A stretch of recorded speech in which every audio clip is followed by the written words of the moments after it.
Ayan mga karos, good morning. Good morning. Kamusta po tayo lahat? Ito, welcome back po muli dito sa aming channel. Bago tayo mag-umpisa mga karos, sa mga naligaw dito sa aming channel, please subscribe nyo na yan at click nyo yung notification bell button para updated kayo sa aming mga video. Ito mga karos, sa project update tayo rito sa Anyana Bel-Air East at saka dito sa Riego de Dios sa project. Then babalikan natin yung mga naging project natin dito sa phase 3, yung mga ongoing natin dyan. Sasamantalahin natin yung weather. So may mga problema yung mga unit dito na ginagawa namin. Halos lahat naman, pero syempre pagka nagbablog kami, kapag gumagawa po kami ng renovation, dinidetalye po namin lahat ng mga nakikita namin at kung paano natin naayusin. Ayun mga karos, sana may matutunan muli kayo ngayong araw po ng Lunes. Enjoy watching po. Let's go, samahan nyo kami. Tara. Ayun mga karos, start na tayo. Wow, ganda ng weather natin, oh. Yan si Mulo ngayong umaga. Magpapahinga muna siya, bali gagamitin na lang ito natin pagka pumunta tayo ng, ng Anyana Bel-Air East project. So bibili pa tayo ng doon, mga dalawang 1/2 na plywood pa. So, sa ngayon mag-i-bike muna tayo. Yan, thank you Lord, ganda ng weather natin. Pagka ganyan, maganda trabaho, maraming matatapos, di ba? Update muna tayo rito sa project natin sa phase 3. Yan, bali meron dalawang taong naka-deploy dito na inaayos po yung mga problema ng unit.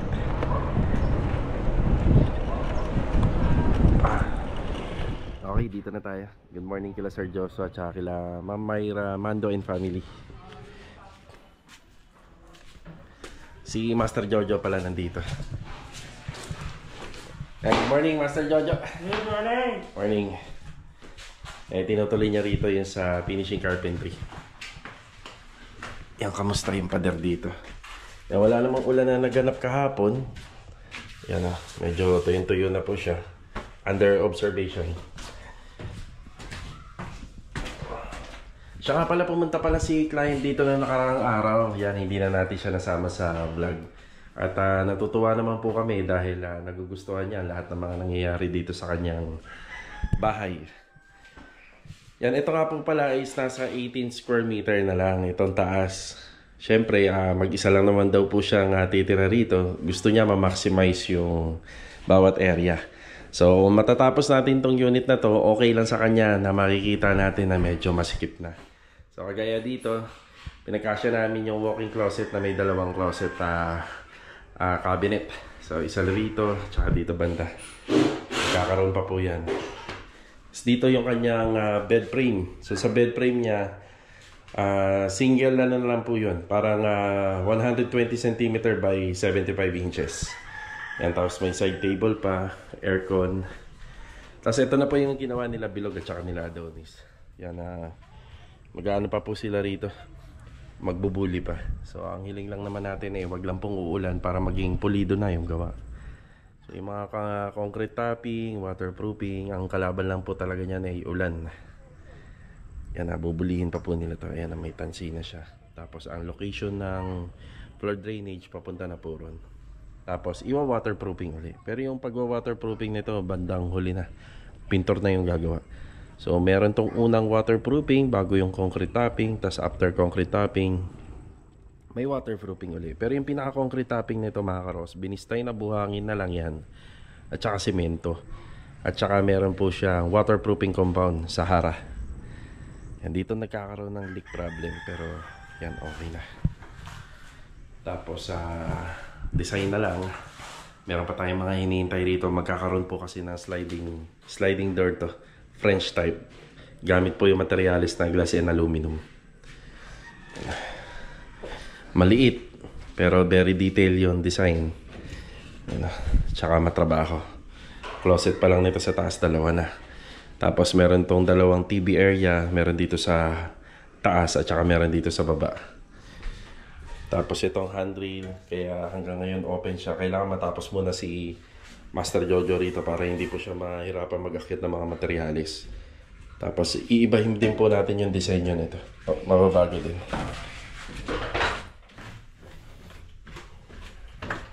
Dito naman tayo sa kabila. Yan na.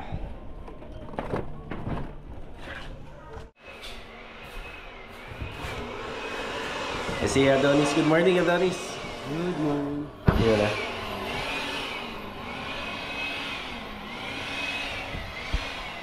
Yan, bali ginagamitan po ng blower kasi itong bandang back area rito sa isang project namin, mapuno siya. Yan, nandyan yung puno. Siya nga pala, Donis, naka-floor topping na to, no? Wala pa po, sir. Ah, wala pang concrete topping to? Wala pa. Okay. Sa susunod namin. Okay. Ano ko muna? Sige, iwa-waterproofing muna. Ayun ah. Inuumpisahan na. So after waterproofing, bali magka-concrete topping na. Yung ginagawa namin dito mga karos, according talaga to sa contract, kasama po to. Tapos syempre, yung mga dapat ayusin dito is yung mga leak problem. So nagkakaroon ng leak problem kasi yung ginawa namin yung slab, literal namin binutasan yung mga gilid nito. Yan. Syempre pinakapit namin dyan yung mga bakal namin eh. Nung mga nagdaang ilang araw, ano po siya, laging umuulan. Kaya laging may tulo, laging may leak. So ito pag natapos namin to, yung masasolve na yung problema natin dito. Yan, ito muna yung asikasuhin nila. Tapos pagtutulungan naman nila yung pinaka-concrete topping nito. Tapos siya nga pala, mapapansin nyo, dun sa vlog ko noong nakaraan, yan, may aayusin pa nga kami dito. Yun, isa vlog ko noong nakaraan, halos tapos na to. Ito halos tapos na. Bali, ang ginawa na lang po namin, pinabaklas ko muna yung mga panel kasi laging ang may leak. Ang pinabaklas ko, so ikakabit na lang, yan, tapos na yan. Pag natapos na yun sa taas, yan, madali na lang naman po ibabalik. Yan, ang kulang na lang dito sa first contract namin is yung pinaka-lababo. Yung buhos ng lababo, tapos halos okay na. Ayan si Bilog. Good morning, Log. Good morning. Yan na. Halos okay na tayo rito. Yan na. Tapos yung abang natin para sa automatic washing machine, yung pinaka water supply niya, yan, nilipat na namin. Linis na lang to. Tapos nag-request na lang si client ng panibagong saksakan dito. Kaya may additional tayo ng saksakan dyan. Kung hindi dyan, nandun sa kabila. Yan na.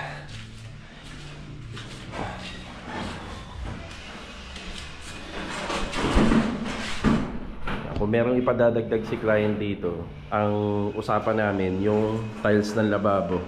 Kasi meron na po akong biniling ano rito eh, cooktop at saka kitchen sink.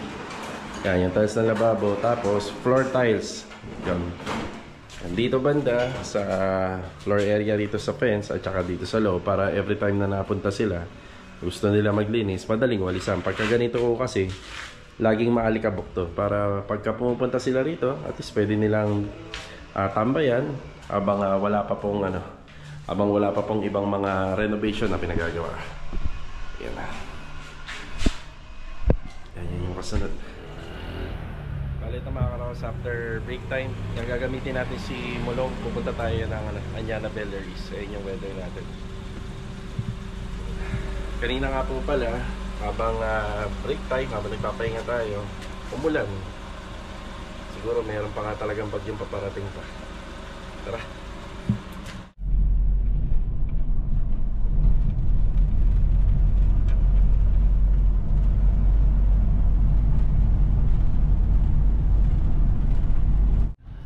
Nandito ulit tayo sa Best Job Hardware. Itong pinupuntahan ko, isa to sa mga hardware na medyo convenient or madali bumili. Kasi unang-una, tingnan nyo yung parking nila. Yan, maluwag. At saka nandito lang yan sa may bandang paglagpas ng Vista Mall. Ayan. Isa yan sa mga tinitingnan natin kapag nagpe-purchase tayo ng materials. Lalo-lalo na kapag may ganito tayong sasakyan. Ang dahilan kung ba't nandito kami, yan, kasama ko nga pala si Mrs. Yun na. Yan, bumili ulit tayo ng plywood. Yan, para po sa Anyana Belleries. So yung plywood po kasi na yan, yun ang magiging protection ng bahay. Hanggang sa ano po siya, hanggang sa naka-open siya. Kasi may mga demolition tayo sa may exterior part. So ito rin, bali ito lang po yun. Dalawang plywood, 1/2, 1,050. Bali yung pinaka-cheap na plywood na lang yung binili natin, ordinary. Yan, magagamit naman po natin yan at makakatulong sa project natin sa Anyana Belleries. Yan, bali pang-apat na plywood po yan. Nag-usap na po kami ni Ma'am Jan regarding po dyan kasi talagang kailangan natin. Yan na, tara. Oh, lakas ng ulan.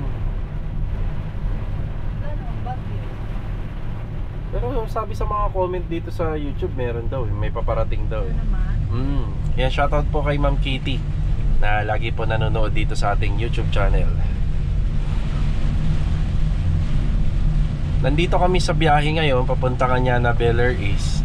Pero yung utak ko nandun sa project sa Tansa Garden Villas at saka dito sa project natin sa Phase 3, yung ginagawa nila bilog. Yan, kasi nag-a-apply sila ng waterproofing and concrete topping. So ano na naman ang mangyayari dun sa materyales na in-apply, tsaka ano na naman ang mangyayari dun sa quality ng trabaho. Ay, simula talaga yung sumapit yung September.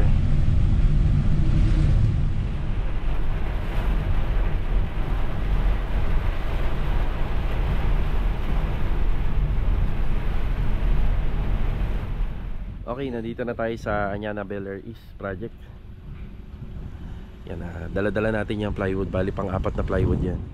Dito nagtatrabaho si Kuya Sandy ngayon. Kuya Sandy, good afternoon. Tsaka kay Kuya Doming, good afternoon po. Kuya, additional na pang cover natin. Yan yung plywood po na yan, pang cover po natin dito sa mga dinedemolish natin. Kasi hindi naman natin to agad-agad na malalagyan po agad ng haligi. At saka may lilipat yung pintuan. So dito po kasi sa project namin sa Cañana Beller East, ang plano ni client dito, itong pinto sa main door, ililipat po dito banda. Tapos ito po, masisinsil na po lahat yan. Ang sisinsilin na lang. Yan, tapos ito, ang laki ng opening na ito. So hindi kasya isang plywood dito, dalawa talaga. Yan, dalawa. Baka nga magtatlo to.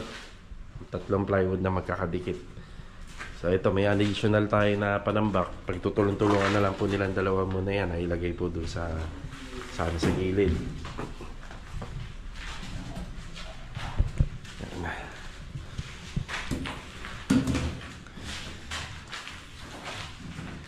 Yung 2 piraso niya na nauna, kuya, nasa likod? Sa likod ba? Okay, sige. Tapos isa sa mga update dito, yan na, lalagay na tayo ng additional na formworks para po sa buhos. Kasi ang plano rin ni ma'am dito sa balcony, gusto niya ma-extensionan to hanggang dito banda. Yan sa gitna po ng bintana na yan. Yan, sa ngayon mga karos, ang nasabi ko sa previous vlog ko noon, yan, nag-schedule na kami ng line-up ng mga additional manpower para rito. Kasi magre-renovate po kami ng bubong. Madadagdagan na tayo rito. Tapos mag-schedule na rin tayo para sa tiling dito sa ground floor. So included na yun dito sa interior at saka dito sa may exterior part. Tapos pa-schedule na rin tayo ng mga installation ng mga flashing. Pero sa ngayon kasi hindi pa natin talaga magawa yan utay-utay dahil meron tayong unang mga inaasikaso. So sa first contract namin hanggang ngayon hindi pa tapos. Bali unahin na muna natin to na ma-renovate. Bigyan lang kami talaga ng magandang weather. Paibay-bay, ang ganda na kanina, oh, sinabi ko. Tapos ngayon nagbago na naman yung condition ng panahon. Parang nalalanta yung ano rito ah. Ayun oh, parang nauubos siya.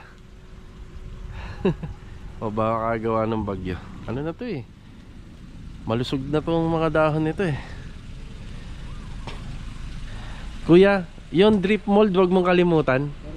May drip mold ka? Sige, salamat. So ang drip mold po, kasi syempre sa mga balcony, kapag ka umulan, ang purpose niyan yung parang ganito.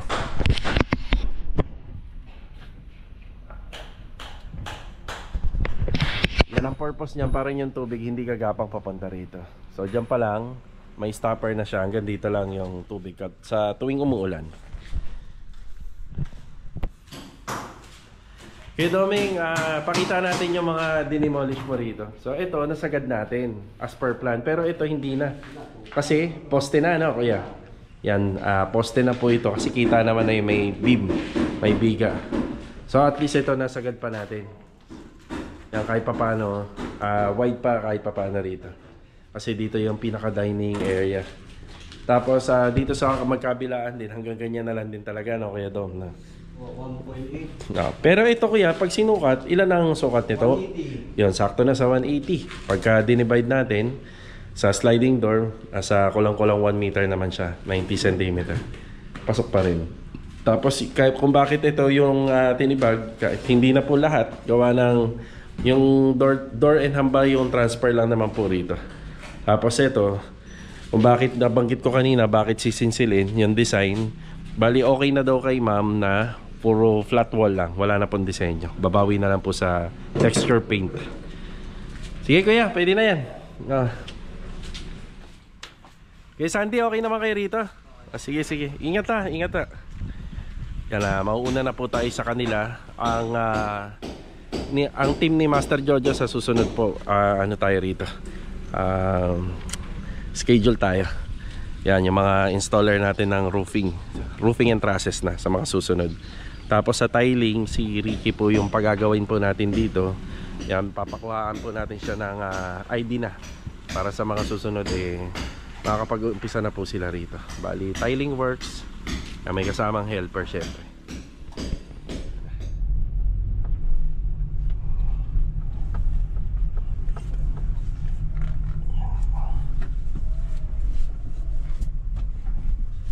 Bali, nandito na po tayo sa Riego de Dios project. Yan, may nagpapa-shoutout lang. Shoutout po kay Renan Ceniza. Yan, from San Pedro, Laguna. Yan, God bless po sa inyo dyan. Tsaka binabati ko po ng happy birthday ngayon darating na September 30 si Ma'am Genesis Porte. Yan, God bless po sa inyo and more birthdays to come. From San Hamayor, Tansa, Cavite. Yan. Okay, nandito na tayo sa Balit na mga karos. Minto naman na yung ulan dito, pero mukha namang hindi umulan dito ng malala compared do sa pinuntahan natin kanina sa Anyana Bel Air East. Ayan, sabi ko sa kanila kapag hindi naman po umuulan, umaraw, pinturahan na po kagad yung exterior wall. Ayan o, ayan yung exterior wall natin. So para kahit naman po papaano, meron po tayong ano rito. Ayan, may magawa po tayo rito banda sa may labas. So ayan yung sa exterior wall. Ayan ay nakasikaso na yan. Tapos dito ang medyo matatagalan talaga kami gawa ng, kita nyo naman, dito talaga wala nang bubong. Ayan na. So ang combination color na pinapipinturahan natin dito is yung tin shop gray at saka yung seal gray. Yan. Yan, bati tayo. Kerigar, good afternoon po Kerigar. Louie, good afternoon Louie. Si Louie. Dali na yung Louie. Okay na. So nilipat na lang po yan dito. LED, no? Para sa LED. Yan, yan. Sige. Ito yung kitchen sink ni client. Yan, bali si Louie hindi mo nasasabay sa mga nagtatrabaho rito. Bukas tayo sa phase 5 eh. Ayan, sa phase 5 nagtatrabaho siya rin. Ito naman po kasing stair natin. Post step and riser dito. Bali ano na po ito, ang huli na. Wow. Maliwalas na, Master Dindo. Good afternoon. Good afternoon. Yan na. Maliwalas na. Oh yeah. Linis. Si Kuya Ricardito. Kuya Philip, good afternoon po Kuya Philip. Yan na.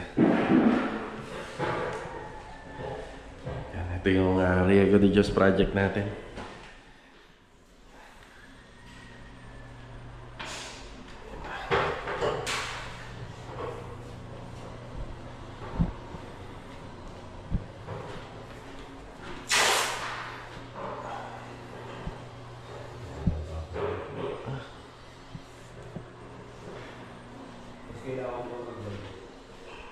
Ano kailangan mo kaya? Hagdanan? Sige. Yung ano natin, yung hagdan na... Mataas? Oo, yung mataas. Yung para mapinturahan na ito.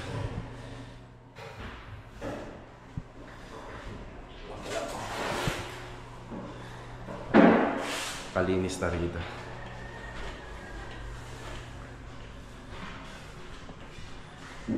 Hindi naman naulan, kuya. Hindi po. Dahil si Kuya Philip. Hindi naman po. Pag umuulan, hinto, no? Hinto tayo. Kakuha po, kailangan natin yung emulsion dito bago bumaba eh. Para isang panilang dito. Emulsion? Sige, sige. Ito, ano yan Moldura, seal gray. Silver. Ayan, sige. Basta yung tatamaan ng seal gray, kulay puti yung moldura. Pero pag tinge of gray, kulay seal gray ha. Para may disenyo. Okay. Dito na pala nagtatrabaho si Kuya Rigo.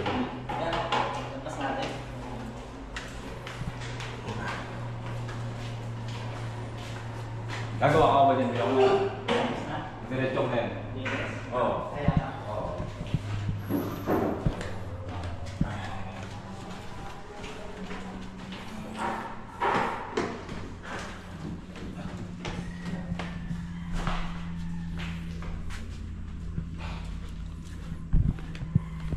Yung mga grills, meron din disenyo to. Yung combination kasi ng 2x2 at saka yung 1x1. Bali yung 1x1 kulay puti po yung kulay ng pintura niyan.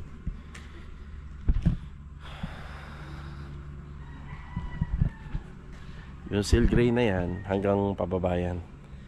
Yan, pipinturahan.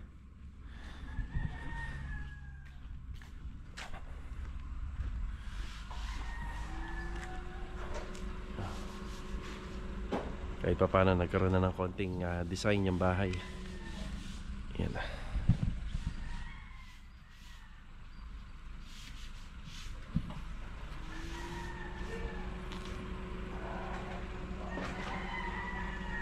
Yan, meron pang seal gray yan dyan sa gilid, pababa. Yan, ito tatapatan ng bintana.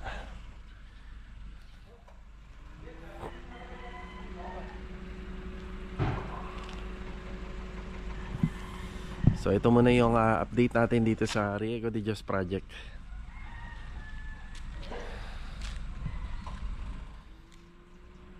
So ito pipinturahan pa po namin to. Yan, nagpapabili na sila ng emulsion kasi yung emulsion mga karos kapag natapos nila to, pag na-emulsion na yan, pag nag-uulan-ulan, safe na po yung yung pader ng bahay. Siya nga pala, yung gamit natin dyan sa pinampipintura natin is yung tinatawag na po, elastomeric. Elastomeric paint. Yan.